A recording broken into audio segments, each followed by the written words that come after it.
Hello प्यारे दोस्तों, आप सभी का एक बार फिर से हमारे चैनल मुकेश टेक एजुकेशन में स्वागत है। हम सब लोग ट्रिग्नोमेट्री के कुछ क्वेश्चन सॉल्व किए थे 8.1 के। हम आपके बुक एनसीईआरटी का 8.1 का कुछ क्वेश्चन सॉल्व किए थे कल। आज हम आगे बढ़ते हैं, एक्सरसाइज 8.1 का क्वेश्चन नंबर 6 सॉल्व करते हैं। देखते हैं कैसे ये सॉल्व होगा। यदि एंगल ए और एंगल बी न्यून कोण हों जहाँ cos A बराबर cos B, तो दिखाइए कि angle A equal to angle B।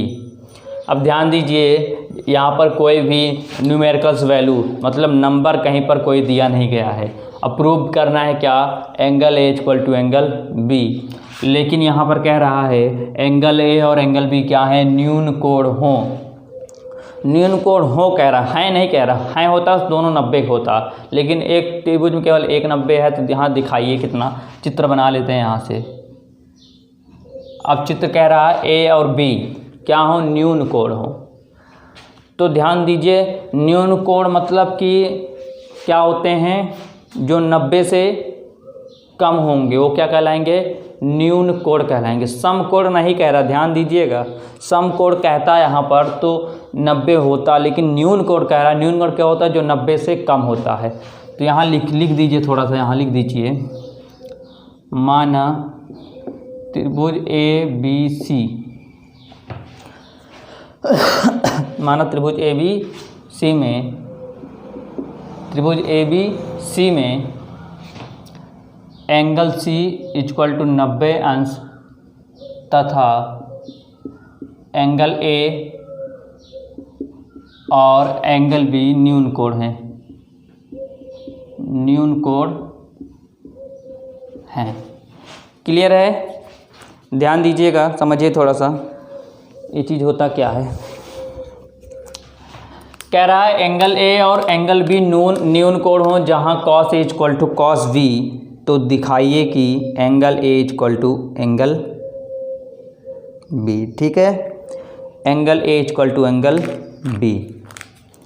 ध्यान दीजिएगा, समझेंगे इसको कैसे हम करेंगे। ठीक है, बिल्कुल आसान लैंग्वेज में समझेंगे। बस आपको निरंतर हमारे साथ बने रहना है बस। ठीक है, चलिए देखिए, ये दिया है यदि एंगल A और एंगल B न्यून कोण हैं। तो पहले हम एक चित्र बनाते हैं। चित्र हम कुछ इस तरह ड्रॉ करते हैं। क्लियर है? C को 90 क्यों दिखाया, क्योंकि कह रहा A और B न्यून कोण हैं। जब A व B न्यून कोण हैं तो बचा कौन सा कोण, बचा, देखिए कितनी भुजाएं A B C 3 हैं। A और B न्यून कोण दे दिया गया पहले से, तो बचा क्या, C। तो C जो बचा उसको दिखा देंगे 90 अंश। सिंपल सा, समझ में आया ना भाई। ये दोनों A और B तो पहले दिया गया है न्यून कोण, तो बचा क्या, C। तो C को दिखा दिए। ये क्या बन गया आपका C, ये बन गया A, ये बन गया B, A B C। समस्या कोई? ठीक है, बिल्कुल। बहुत सारे स्टूडेंट का पढ़ा गया कि सर आप ट्रिग्नोमेट्री स्टार्ट कर दिए हैं, चैप्टर 3 क्यों नहीं स्टार्ट किए। तो मैं उनको बताना ही चाहता हूँ कि ट्रिग्नोमेट्री जो है ये थोड़ा चैप्टर टफ होता है। अगर आपका इसमें कमांड पकड़ आ गई तो ट्रिग्नोमेट्री कम से कम 15 से 20 नंबर आपका बोर्ड के एग्जाम में इस चैप्टर से आता है, 15 से 20 नंबर। तो आप बहुत आराम से इसमें पा सकते हैं। ठीक है, आप निरंतर जैसे से पढ़ाया जा रहा है आप रेगुलर नोट्स बनाइए, उसी तरह पढ़ते रहिए, आपको हर एक टॉपिक समझ में आएगा। मैं आपसे पहले भी कह चुका हूँ कि आपका जितना यहाँ पर पढ़ाएंगे आपके बोर्ड के एग्ज़ाम में एक भी क्वेश्चन बाहर नहीं जाएगा। जितना पढ़ाए हैं इसके अंदर ही आने वाला है। ठीक है, बस आपको निरंतर बने रहना है, जो चीज़ पढ़ा रहे हैं पढ़ते रहिए। इसके बाद हम चैप्टर 3 स्टार्ट करेंगे। ठीक, ये 90 हो गया, A B हो गया है। ठीक है, अब क्या निकालना आपको, cos A बराबर cos B। चलिए ध्यान दीजिए, cos A होता क्या है, लाल अपॉन कक्का में देखेंगे, लंबटे कक्का में। cos A यहाँ देखिए, A यहाँ से आधार हो गया। होता क्या है, cos A होता क्या है, आधार बटे कड़। अब रोज़ थोड़ी बताएंगे आपको, लाल बटे कक्का। ठीक है, आधार बटे कड़। आधार क्या है, AC, कड़ क्या है ए बी, कड़ क्या है ए बी, कोई डाउट? यहाँ भी देखिए कॉस बी वही होता है, कॉस का क्या होता है आधार बटे कड़। अब बी की बात कर रहा था, कल हम बताया था बी की बात करेगा तो जिसके सामने बात करेगा उसके नीचे वाला क्या हो जाएगा, जो खड़ा था वो बन जाएगा आधार, जो बैठा था बन जाएगा लंब। ये बताया गया था ना कि क्या बताया गया था, अगर ए की बात किया तो ए के सामने आधार बनेगा, क्लियर है। अगर बी की बात करें बी के नीचे वाला आधार बनेगा, ये वाला क्या बनेगा लंब बनेगा। तो यहाँ देख लीजिए क्या बन गया, बी के सामने आधार क्या बन गया बी सी, कड़ क्या बन गया, कड़ सेम ही रहेगा क्योंकि 90 के अंश सामने है, कड़ सेम ही रहेगा, कड़ बदलेगा नहीं ए बी।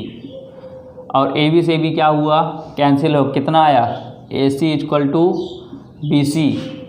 और हम जानते हैं क्या, जब दो सम्मुख भुजाएं ज्ञात हो जाती हैं, ध्यान दीजिएगा, जब दो सम्मुख भुजाएं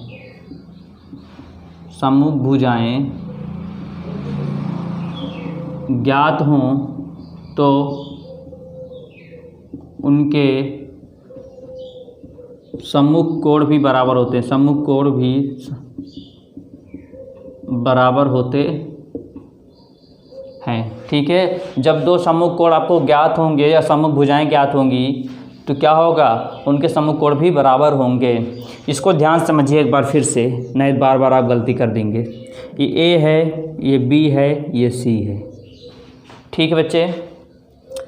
अगर ए की बात करेगा तो इसके सामने वाला क्या हो जाएगा हरदम आधार, ये क्या होगा लंब। सी की बात नहीं करेगा, क्यों, क्योंकि ये क्या है 90, 90 के सामने क्या है कड़ है, ये कड़ है, कड़ कभी भी चेंज नहीं होगा, ठीक है, कड़ कड़ ही रहेगा। सी नहीं पूछेगा, क्या पूछेगा बी। अगर बी पूछता है तो इसके सामने ये नहीं आ रहा, ये तो कड़ है, कड़ को छेड़ेंगे नहीं, इसके सामने क्या आ रहा है ये आ रहा है, तो ये क्या बन जाएगा आधार बन जाएगा। मतलब जिसके ऊपर वो टिका रहेगा वो आधार होगा और इसके सामने वाला क्या बन जाएगा, ये बन जाएगा लंब बन जाएगा, ठीक है। वही इसमें किए हुए हैं। तो आप देख सकते हो ए सी का सम्मुख कोण क्या दिख रहा है एंगल ए बराबर बी सी का सम्मुख कोण क्या दिख रहा है एंगल बी। यही तो लाना था, दिखाइए कि प्रूफ हो गया। सी को लेंगे नहीं क्योंकि सी समकोण उसको छेड़ेंगे है नहीं, समझ में आया। चलें नेक्स्ट क्वेश्चन पर।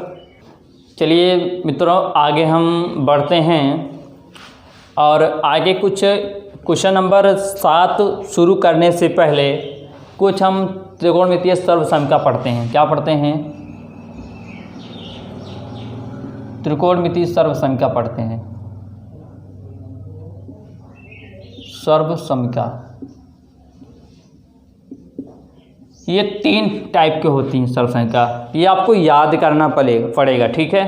याद नहीं करोगे तो पूरे ट्रिग्नोमेट्री में मतलब कक्षा 9 से लेकर कक्षा 12 तक आपका ये 3 फॉर्मूले का सबसे ज़्यादा यूज है, ठीक है। तो आपको इसको याद करना पड़ेगा। ये होगा sine square theta plus cos square theta equal to 1, ठीक है, पहला फॉर्मूला हो गया।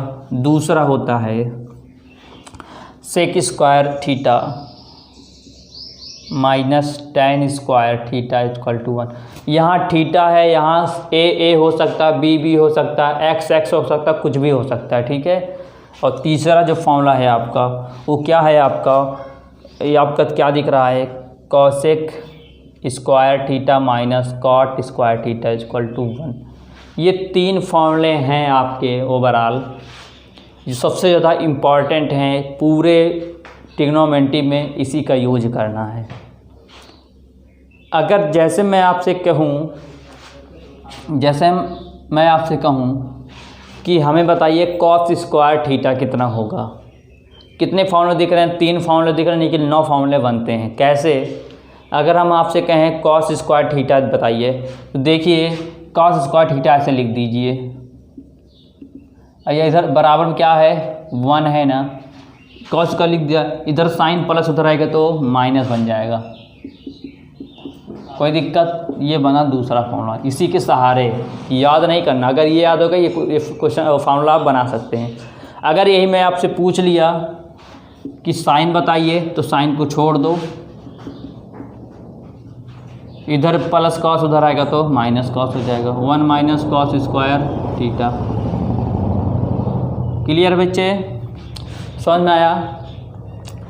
ऐसे ही अगर यहाँ पर हम आपसे पूछें कि सेक स्क्वायर क्या होगा, तो सेक स्क्वायर को छोड़ दो, इधर -10 है, उधर आएगा तो क्या बन जाएगा, प्लस 10 बन जाएगा, प्लस tan स्क्वायर थीटा। ये क्या है आपका, tan है, TAN tan, ठीक है, ये आपका फॉर्मूला बन गया। अगर हम यहाँ से tan की बात करें तो tan निकालिए, तो इधर -10 इसको उधर भेज दें और 1 को इधर भेज दें, बात बराबर आएगी, कोई माइनस में आएगा नहीं। अगर आपसे हम tan पूछते हैं, tan स्क्वायर थीटा, तो tan इधर माइनस था, उधर भेजे तो प्लस बन गया, एक को इधर भेज दिया तो क्या बन गया, माइनस में, सेक स्क्वायर थीटा -1। क्लियर है। ऐसे ए भी है, कॉसेक पूछा, इधर माइनस उधर आएगा तो प्लस बन जाएगा, इधर कॉट माइनस में एक को उधर ले जाएंगे, क्या बन जाएगा, प्लस में। क्लियर है। ऐसे ही अगला फॉर्मूला देख लें, कॉट का पूछेंगे तो कॉट इधर माइनस में, इधर ले आया प्लस बन गया, एक को इधर ले आया तो माइनस बन गया। क्या हो गया, कॉट का पूछा तो इधर क्या था, 1 इधर चला आएगा, 1 इधर चला आएगा। आप देख सकते हो पक्षांतर कर दिए एक दूसरे को ना, आप देख सकते हो सिंपल सा।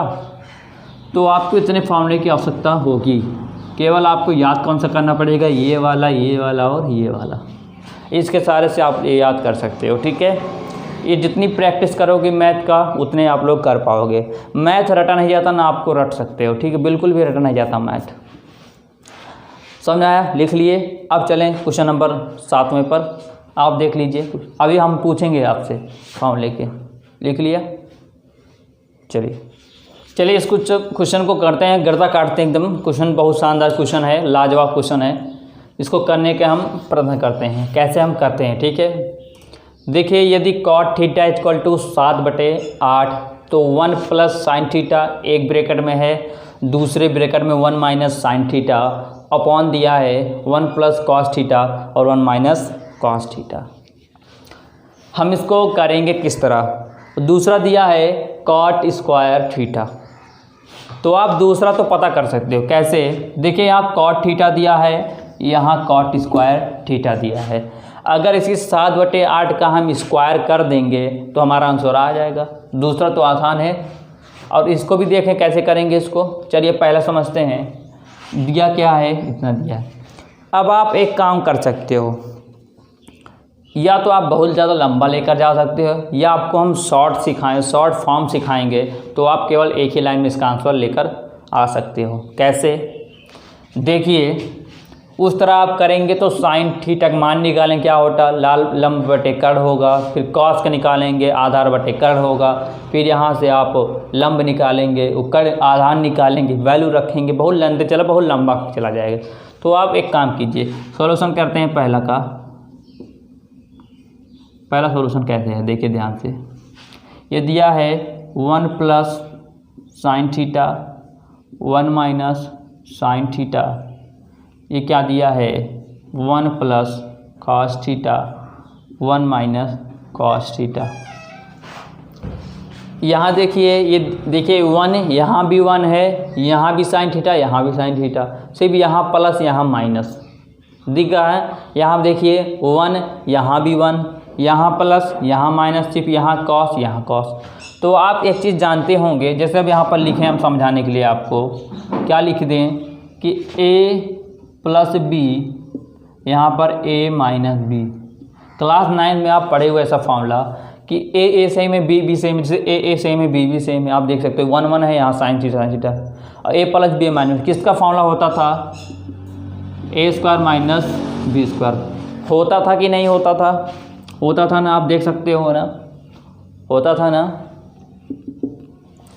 तो क्या है, हम यहाँ पर इस तरह नहीं लिख सकते हैं ना, यहाँ पर एक है, एक को a मानिए, साइन थीटा को b मानिए।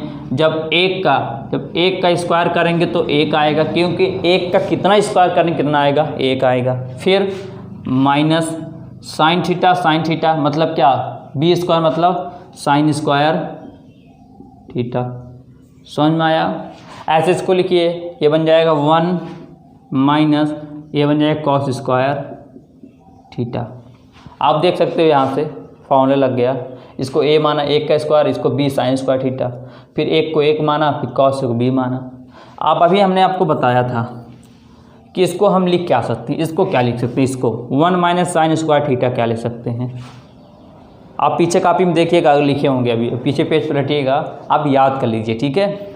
हमने क्या लिखवाया था, हम यहाँ पर लिखवाए थे sine square theta plus cos square theta equal to 1। अगर हमको कॉस पूछता है तो इधर प्लस साइन उधर ले आएंगे तो माइनस साइन हो जाएगा, cos square theta equal to 1, इधर प्लस इधर आएगा तो माइनस। दिखा कि नहीं दिखा, इस तरह दिखा ना।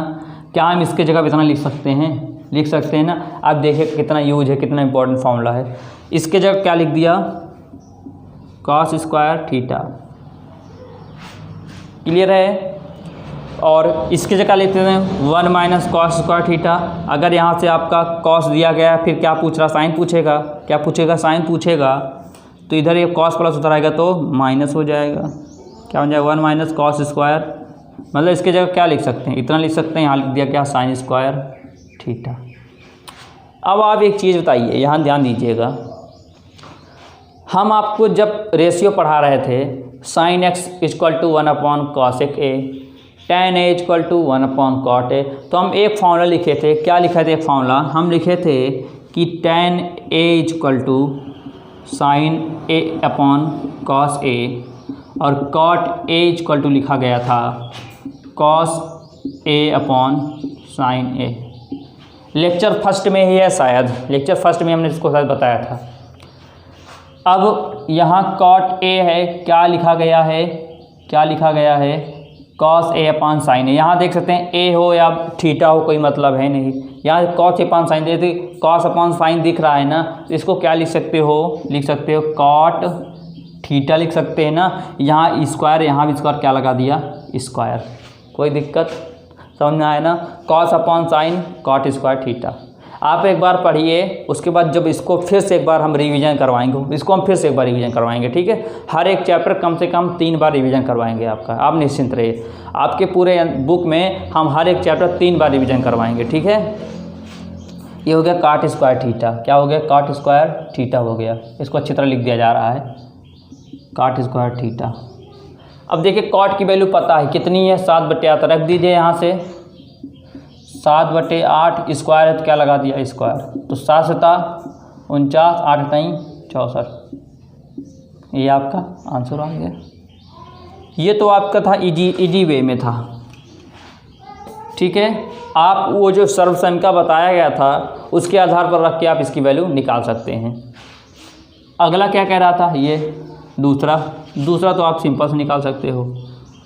कॉट स्क्वायर थीटा पूछते, देखो सेम ही तो है, इसकी वैल्यू पता है कितनी, 7/8 है, रख दीजिए। स्क्वायर कह रहा है क्योंकि स्क्वायर है, तो 7 7 49, 8 9 64,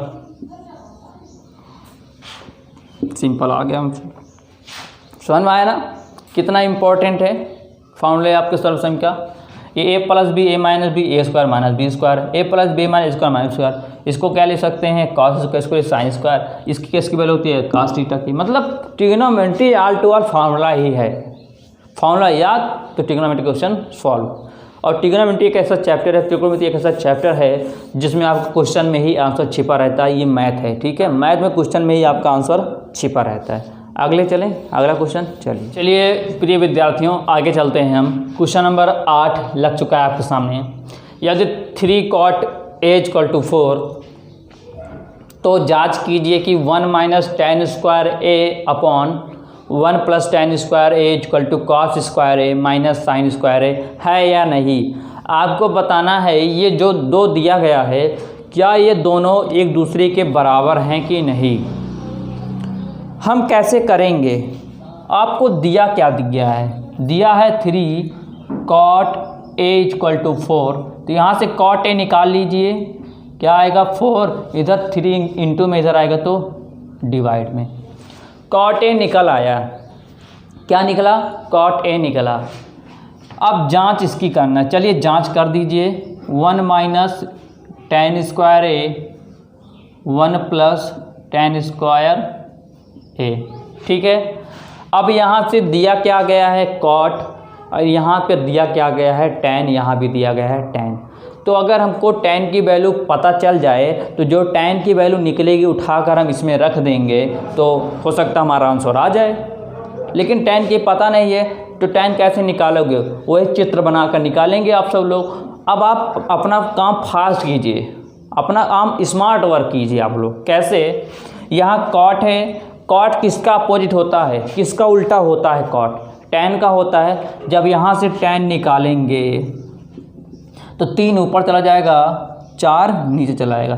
क्या निकल गया, 3/4 क्या निकला, tan निकल गया। सिंपल सा ना, बिल्कुल निकालने की कोई आवश्यकता ही नहीं पड़ी। ठीक, यहाँ रख दीजिए वैल्यू 1 माइनस tan a की वैल्यू क्या निकली, 3/4 का स्क्वायर 1 प्लस फिर tan की वैल्यू 3/4 का स्क्वायर। चलिए इसको सॉल्व कर लेते हैं हम सब लोग। 1 माइनस 3 त्रिका 9, 4 चौको 16। यहाँ पर 3 दूनी 6 नहीं करना है आपको, 6 बिल्कुल नहीं करना है। स्क्वायर मतलब होता है कि 3 को 3 बार, ठीक है। ऐसे इसको कीजिए 1 प्लस 3 त्रिका 9, 4 चौको 16। अब यहाँ पर 1 मान लें, यहाँ पर 1 मान लें, क्या मान लें, यहाँ पर 1 मान लें, यहाँ पर भी 1 हम मान लेते हैं। अब इसको सॉल्व कीजिए, 16 का एलसीएम लीजिए, 16 एकम 16 का लासा ले लिए, फिर क्या कीजिए 16 तिरछा गुणा कराया, 16 एकम 16 माइनस 9 एकम 9, फिर 16 एकम 16 प्लस 9 एकम 9 अपॉन 16 बाई 16 एकम 16। 16 से 16 क्या हुआ, कट गया। 16 में से 9 घटाओ, कितना आएगा आपका 7, कितना आ गया 7। 16 में कितना आया 25। ये किसकी वैल्यू आई, ए आई 1 माइनस tan स्क्वायर ए अपॉन 1 प्लस tan स्क्वायर ए। क्लियर है। अब ऐसे ही क्या निकाल लेते, इसका निकालें, थोड़ी सा स्पेस बचा हुआ है, यहाँ निकाल लेंगे। किसका निकाल लें, यहाँ से यहाँ निकाल लें cos स्क्वायर ए माइनस, किसका निकाल लें cos स्क्वायर ए माइनस साइन स्क्वायर ए।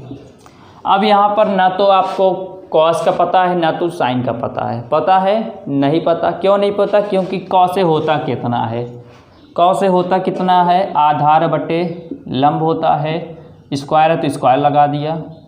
क्लियर है। साइन ए कितना होता है, साइन ए की बात करें तो लंब बटे सॉरी यहाँ पर के होता है, यहाँ पर लंब बटे कर्ण, यही तो होता है। cos ए होता है आधार बटे कर्ण होता है, आप देख सकते हैं। साइन ए क्या होता है, यल अपॉन के होता है। अब यहाँ पर देखो, इस tan ए के सहायता से हम निकालते हैं, tan ए की सहायता से हम निकालते हैं। tan ए होता कितना है, लंब बटे आधार, तो लंब कितना है 3 है, आधार कितना है 4 है। लेकिन यहाँ पर कर्ण पूछ रहा है तो कर्ण कैसे निकलेंगे। अब हम डायरेक्ट निकाल रहे हैं। कैसे निकालें, डायरेक्ट। हम आपको बताए थे कि कर्ण निकालने के लिए दोनों भुजाओं का वर्ग करके जोड़ देंगे। मतलब कौन सा, 4 चौको 16, 3 त्रिका 9, 16 9 25 और 25 किसका होता है 5 का, 25 किसका होता है 5 का। तो कर्ण कितना निकल गया 5। ठीक है। आप जितना कुछ पढ़ा रहे हैं आप बिल्कुल कंसंट्रेट होकर जो हम बोलते हैं अपने मुंह से उसको आप ध्यान से सुना करिए। ठीक है। कर्ण निकालने के लिए कर्ण निकालना है क्योंकि यहाँ कर्ण पूछ रहा है, आधार लंब तो दिया है, कर्ण पूछ रहा था तो कर्ण कैसे निकालेंगे। दोनों भुजा क्या होता है, कर्ण किससे, कर्ण 2 भुजाओं से मिलकर बनी हुई है, तो कर्ण कैसे करेंगे, दोनों भुजाओं का वर्ग करके जोड़ देंगे तो क्या आ जाएगा, कर्ण आ जाएगा। ये आप सिंपल सा निकालिए, फिर सूत्र लगाइए के स्क्वायर लंब स्क्वायर प्लस आधार स्क्वायर। लंब कितना है 3 का स्क्वायर, आधार कितना है 4 का स्क्वायर, जोड़ दीजिए 3 त्रिका 9, 4 चौक 16, 16 9 25, इधर स्क्वायर उधर आएगा तो अंडर रूट कितना बन जाएगा 5 के बराबर कितना आ जाएगा 5। चलिए रख दीजिए यहाँ से। ए कितना है बच्चे, आधार कितना है 4 है। आप यहाँ से भी निकाल सकते हो, कोई दिक्कत नहीं है। आधार कितना है 4 है, कर्ण कितना निकला 5। फिर लंब कितना कह रहा है 3, कर्ण कितना है 5 है। अब इसका स्क्वायर कह रहा था, यहाँ से स्क्वायर लगाया। इसको कर दीजिए सॉल्व। 4 चौको 16, 50 25, 3 तरीका 9 50 25। आप देख सकते हैं नीचे वाला सेम है तो यहाँ पर ऐसा लिख दिया। जब नीचे वाला हर समान होता है तो ऊपर जो कहते हैं वैसे हम लिख देते हैं। 16 में से 9 घटा दीजिए, डायरेक्ट कितना आ जाएगा 7। तो आप देख सकते हो क्या ये और ये मान दोनों बराबर आया ना। तो आप लिख सकते हैं क्या 7/25 इक्वल टू 7/25 है या नहीं। क्या लिखा है क्या है बराबर है ना। तो आप देख सकते हैं कितना ईजिली तरीके से इस 3 फॉर्मूले के सहारे हम कितने सारे क्वेश्चंस हम सॉल्व कर सकते हैं। तो उम्मीद करता हूँ आपको ये टॉपिक समझ में आया होगा। अच्छा लगा होगा तो लाइक कीजिए, सब्सक्राइब भी कीजिए और औरों के बच्चों को बताइए जो बच्चे घर पर बैठकर नहीं पढ़ पा रहे होंगे इस वीडियो के सहारे, वो भी लाभ इसका ले सकें। धन्यवाद।